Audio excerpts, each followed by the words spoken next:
Okay, what I've got here is a 2-strand necklace that belonged to a much loved granny and great granny, I suppose you could say. So I have a mum and a daughter who would like this split up, and I'm going to try and make it into 2 necklaces and 2 bracelets by doing half chain, basically a pearl chain necklace, which is half pearl, half chain, and a lovely modern silver clasp, toggle clasp at the front. There's 44 beads on the shorter strand and 47 on the longer strand. Now they came in this, I mean, it's very spun. They came in this, and they do have a leaflet inside here, which says, let me just tell you what it says. Majorica, oh, can you see that? Majorica registered trademark, right, but inside it tells you what they're made of. And I'm pretty sure it says they're made of glass. So I'll keep all this together. That's Spanish. Where was the English? That's the French. Here it is. Right. They are Majorica simulated pearls, it says here. And they are the most precious pearls in the world, entirely created by the human genius of applied science. 1,000 Majorica experts. I'm wondering if it should be Majorca. No, anyway, Majorica, it says, Majorica. Experts use natural essences extracted from marine species of the Mediterranean warm waters and, by jealously guarded secret processes, perfectly reproduce the iridescence, beauty, resistance and perfection of the finest natural pearl.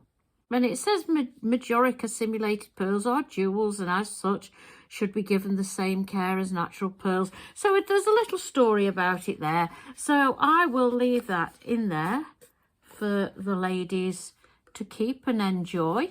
I have no idea where they were sourced from. I don't even know if they came from Mallorca or somewhere else. But anyway, and that means, for all I know, they might be nothing to do with Mallorca. It might just be a similar name. So anyway, that's what they came in. So what I'm going to do, and this, they've been sitting on the shelf. I was going to say for months, but I think actually it's probably over a year. Because I'm really nervous about cutting into them. But there's only one way to do this, I think. But I've got a feeling they're knotted, and if that's the case, I'm going to have to cut every single one. So there's one. Yeah, every single one is knotted. So I'm going to have to cut every single one. So I'll go off and do that. It'll be a little bit boring to watch. I'll do that, and then I'll come back and show you what I've got and what I plan to do. Okay, what I've got here is all the pearls off the strands now, and I've got a load of jump rings, and what I'm going to do is open up a lot of these jump rings. So what I'm going to make is a very simple chainmail. In fact, I'm not even sure you could call it chainmail. It's just a 2 in 2, but I'll show you how I make it. And I'll want a couple of these closed up as well. So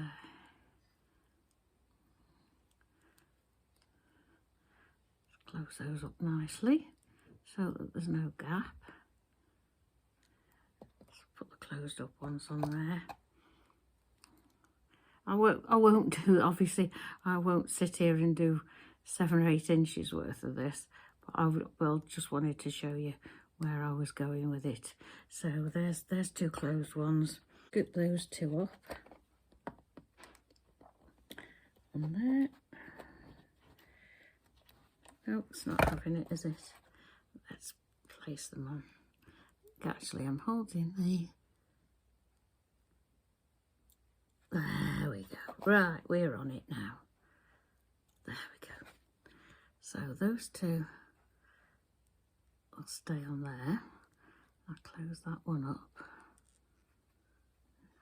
I like these bent tweezers because you can hold it, you can hold half the jump ring in there, and then what I do is I just manoeuvre that one. So I need to put another one in through those two.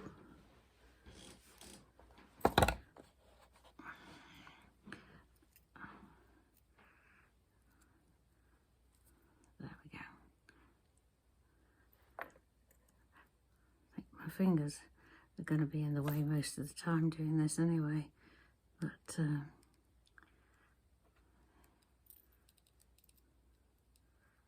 just put one more set in so you can see what I'm doing. There we go. I've got two open ones here. I'm going to do them with my fingers.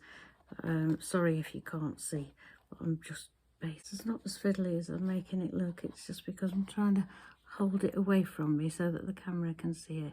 So put that one through those last two that I've just put in, and then close that one up.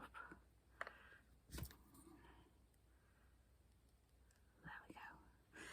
Right, close that one up, and then put another one again through those two. And then I've got 6 jump rings sort of looped inside each other. What you can do with this, once you've got a length, obviously it's like any in inverted commas chain mail. The starting off is probably the most difficult, and what you can do is you can close up some of your jump rings, and you can get a couple of open jump rings, slide on your closed jump rings. You just say it's one little procedure less. Then put that through your 2, then close that up, and then you've got your 2 on there already for the next stage. All we need to do now is add, it just jiggles about. All we need now is to add another one there to join those 2 and those 2, and then, but having 2 jump rings that are closed, it just speeds up your process a little bit. Just a little thing I thought I'd mention. Right, I'm popping on with a bit of an apology, really. This video has turned out to be a bit disjointed and a bit of a mishmash, but I think I've got where I need to be now. I will show you the other bits because it might be of importance to you, but I've done some of this, and I'm going to show you what, well, I'll pick it up and show you. I've done some of the chainmail. That's for the necklace. 2 in 2. It's not any complicated chainmail. It's 2 in 2. Maybe that's what I should call it. There is my bracelet, and what's taken me the time and what's made it disjointed is that I actually have been playing around with this. And this has been my most complicated bit. Not that I can't pearl knot, I can, but I haven't got any thread. So I have knotted those, and they move beautifully. Look at that. These 2 jump rings on the end, I have done, I have soldered those together so that the cord, I have put French wire in. Let's see if I can show you. There's French wire. Yep, you can see that. There's French wire between the jump ring and the first bead. I've put beads on, and the complication has been, if I'm to be perfectly honest, and I try to be, it's not the normal way I would start and finish pearl knotting, but this isn't a traditional, this is an excuse now. This isn't a traditional way, no, it isn't a traditional string of pearls. It's going to be a pearl chain. So in this instance, I've excused myself because it's probably never going to be an heirloom piece or anything like that. It's going to be a nice piece of jewellery that people can remember someone special by and can enjoy wearing. So the problem was I hadn't got a cord that would go through the first and last pearl twice. So what I did was I put a bead on there on the end next to the jump ring, and then I've put a knot there and glue, and I've covered it with these little covers that you put over crimp covers. That's what it is. It's a crimp cover. As I have said, it's what you put over crimps, but I haven't put it over a crimp. I've put it over a knot that's been glued, and it's just tidied up. So I hope you will forgive me for not doing the traditional way. But that's what I did, and that's what I'm going to show you how I did. What I've also got here is I had to order some more jump rings, and I ordered just jump rings, so I had to pay the postage on it. So that always goes against the grain with me. I like to order when it's free postage, or you can order a certain amount and get free postage. But the fact that I boosted up my order just 2 or 3 days ago to get free postage, it just wasn't practical for me to do that again. So I got them from Cooks and Gold, and the code number is NVHH60, and they're called sterling silver jump ring heavy 6mm. So that's what they are. So that's what I've used for this this chain mail, and I'm very pleased with this. It actually isn't dragging a lot. What I will do, I keep thinking, shall I put it in the tumbler or shall I not? But I don't know. What my intention is to join these two together by opening the two end jump rings and fastening them to the jump ring on the end, and on that end I'm going to fix the toggle on, probably with another jump ring. I'll have to do it with another jump ring because that one is soldered, so you can't have it every which way. I've got the security of it being soldered, so I have to I'll just put a small one on. But anyway, so I'm really pleased with that. It's really nice. So what I've used for those little pearls, in fact, if I've got my I don't know where it is. I'm looking for my calipers. I think these are about 7.5 mil. I think I measured them, so they're about 7.5 mil round. So if I can just put my glasses on, I used this natural silk, natural griffin silk, and it's number 4. That's what I used. It's number 4, which is 0.6, does it say? Yeah, 0.6 millimeters. And it's called, oh, there's 2 meters on there. And does it say what? Oh, yeah. Oh, it's just white. They just call it white. And that's this. And it's got this lovely thin needle. Now, I did have some thin cord that I was going to use, and I was going to do it double, but I just couldn't get it through the holes without a needle. So I had to resort to this. So this is why I've been fiddle-faffing around. But anyway, I'm not displeased with how it's come out, and I will show you how I've done that. I also used hypo cement on there. So I think that's it. That's the jump rings, the silk, and the glue, basically. So what I'm going to do now is get my bits and pieces together. My bits and pieces being a soldered jump ring, a little bit of French wire, about 1 millimeter. Don't know if I could show you that. No, hang on. Don't want to squash it. There's my little French wire, so I'll put that on there.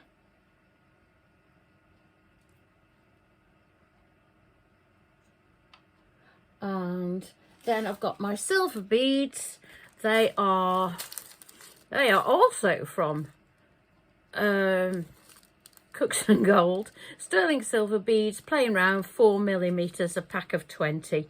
And according to this, I bought them on the 22nd of March 2019. So they've been hanging around for a bit. So I've got those, and then I've got these little crimp covers that we've now remembered the name of.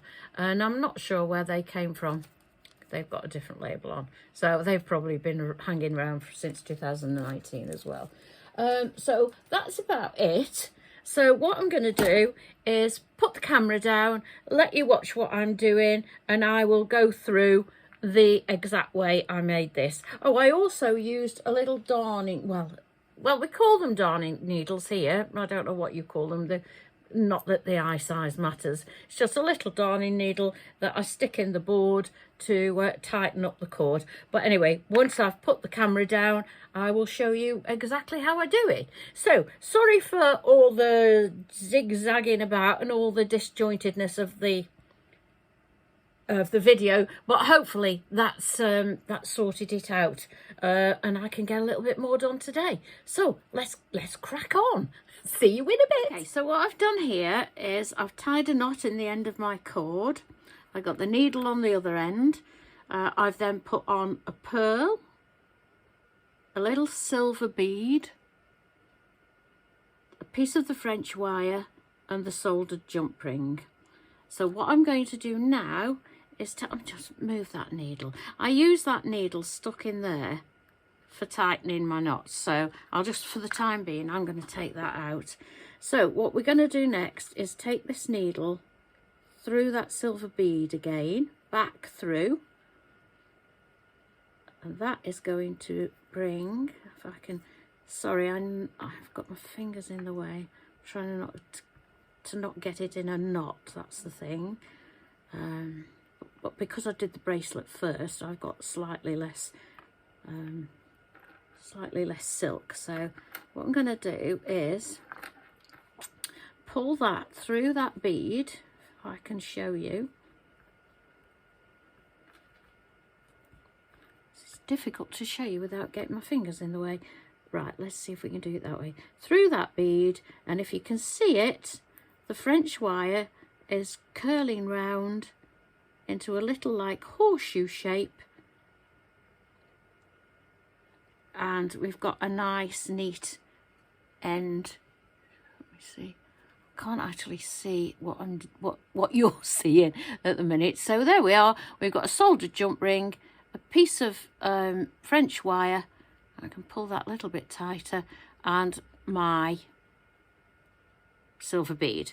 So what I'm going to do now is take that over my hand like that, take that across there, tuck it underneath, and this is where I'm going to put my knot. And this is where this needle I stick in this board, pull it like that, ratchet it a little bit, and that pulls it hopefully tight up to the silver bead. Pull it tight, and away we go. So what I'm going to do now is do that quickly a couple more times, because after this I'm going to put the glue on, so there'll be a little break while I wait for the glue to dry. So I'm going to, that's not worked properly. Need to get that, oh sorry. Okay, so put it over my hand again, take it through. I don't know why I didn't do it in the right order in the first place. Put the needle back in, ratchet it up,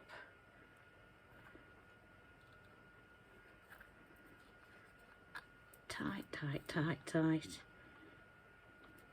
tighter than that.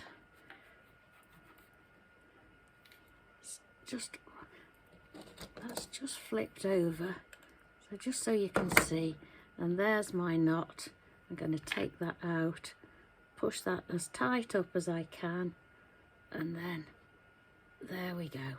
So there we are. I've got a knot, a bead, and I'm going to put some glue on there. Then we will put the crimp cover on top of that. Quite ugly looking mess there, but it won't be ugly when we've finished. It'll come out with a nice neat, oops, the pearls are running away, with a nice neat ending like that. So that's what we're aiming for. So I'll just do one more. I really do. They're just overhand knots, basically. That's all they are. So, why have I got that stuck in there? There we go. So, there we go. So, I'm happy with that. I'm more happy with that now. So, I'm going to put on... Oh, I might as well show you what I'm going to do. These got these... I've got beadboard here. I don't know why I'm not using it. Well, because I want to stick this in there, that's why I'm not, but I'm going to put that on there. I'm going to squeeze a little bit of, this is the hypo cement. There's a little bit on there. Whoops. And then I'm going to turn it over, and I'm going to do that on there. You might wonder what this is for, and it's just really as an aid, just so that I can knot easier. I mean, it will come off in a minute, that, but I do find it easier to have a pearl. It's a bit of weight on the end, just helps me to do those initial knots. And now getting this back in the hole is a feat in itself. There we go. So that's going back there. Get the glue off my hands. So I'm going to wait for a bit, and then when that's dry, I'm going to stick that on top. I won't cut this tail off probably until tomorrow. I shall let it dry fully. And then, because it isn't going to be in the way, so I'll let it dry fully and then just snip it off tomorrow. In fact, what you can do is just take a little bit up this side that you're going to cut off, and it just stops it from fraying a little bit. Let's turn that over. I'll do some on the other side. I do normally do that, I'd forgotten. Okay, there we go. So now I've got to get this back in this little hole again. So I'm going to leave that sitting for a bit, and then I'll come back to you. Okay, that should be dry now. So, oops, well, in fact it's stuck to polythene.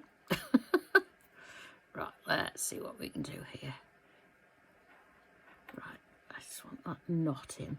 Don't want this tail in.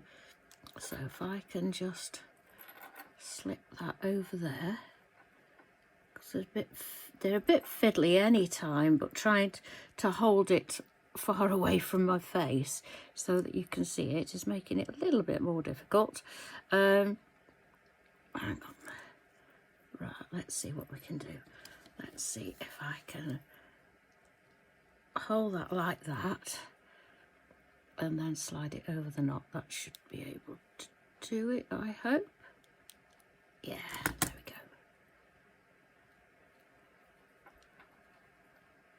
go. Oops, fallen off. There we go. So what I want to do is get it, push that knot inside, get the crimp bead as near to my silver bead as I can get it, and then what I do is get these and very gently squeeze. Now don't squeeze hard because they go out of shape ever so easily. They're very soft. So, and all the time I'm working that knot to make sure it all goes in before I close it up. I hope you can see this. I really do. So there's let's get everything out of the way. Like I say, it isn't this fiddly. It's just fiddly because I'm trying to work quite a way away from my face to show it to the camera. But just keep tweaking it a little bit at a time, otherwise you get it out of shape and it doesn't look anywhere near as pretty. So just make sure you get it. I make sure I get it round. That needs a little bit more tweaking that way.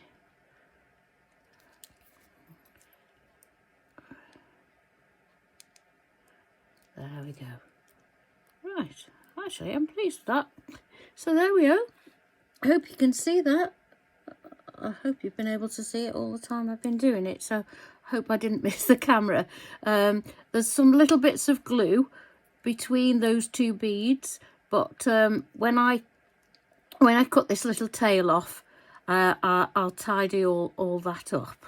I'll do it all at the same time, but for now I'm going to leave that little tail on, and it's time now. I'm going to push that a little bit further up if I can. Push that up a bit there.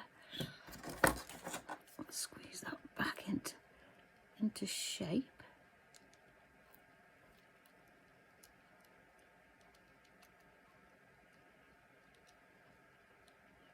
It's nice to get it as neat as you can. So there we go. We now, and I'll show you a couple of these. Don't know if you can still see my hands. I'll try to keep. So now, this is the way I do it. Let's get rid of that. I push that bead, no, that pearl up to the crimp bead. Stick that back in there again. And now what I'm going to do, if you can see me, is I put that over my hand, cross it over there, then tuck it in the back, and that is my knot. And when you lay it down like that, you've got your just a little loop. Put that loop over there, pull it tight as you can. I ratchet a little bit. Can you see that? Hopefully you can. I'll do another one anyway afterwards. So can you see that there? Yeah, I think you can. Ratchet that. Then I put another pearl on. Before I take that off there, I put another pearl on. Find the hole. There we go.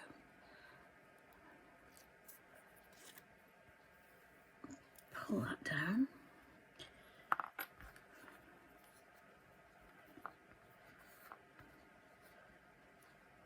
Then what I do is I take that out of there and I push that knot. What I'm going to do is tighten that knot with this second bead like that, and I find that where are you? I find that makes a really nice knot. So I use the second pearl to tighten up that knot as close as I can get it to that first one. So let's do another one. I won't do loads and bore you to death, but just in case you couldn't, I'm not sure whether I think you can see my fingers. So let's put this on. So where's the hole? They're tiny, tiny little holes. They really are. So let's just put that on there for now. And while I tie this. Let me see if I can. I'm just going to put that out a little bit. Let's put that higher so you can see. Don't need to be that close now, I don't think. Ah, there we go. So what I've done is I've now got a knot that side that's covered with glue and a crimp bead. I've got a knot this side. What I do, just in case you didn't see it before, I take that over my hand, take it right over and cross it. Then I bring it through the piece at the back. If I lay it down, I've then got my loop like that, which I then put over my darning needle. It can be a T-pin, it can be an awl, it can be anything you've got to hand. I do try to use anything I've got, try not to have to get all these new gadgets for everything. So, right, I've got that there, and I've got my next pearl partly threaded on. So if I bring that up to there,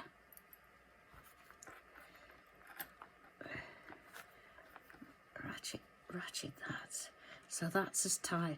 I'm going to hold this pearl while I take this out, and then I'm going to push that pearl. See how well see how well there's no movement there. The knots are tight against the pearls, and I find that works really well with me. So I'm gonna go now and make enough to match that, so that I've got almost this, well, I've got the same in pearls as I've got chain for the bracelet, and I'm going to now go and put the rest of these. I will actually come back when I get to the last pearl, because we do all this in reverse then. So I'll go and get all the rest of the pearls on, get them knotted, and then I'll come back just to show you how I finish off the end. Okay.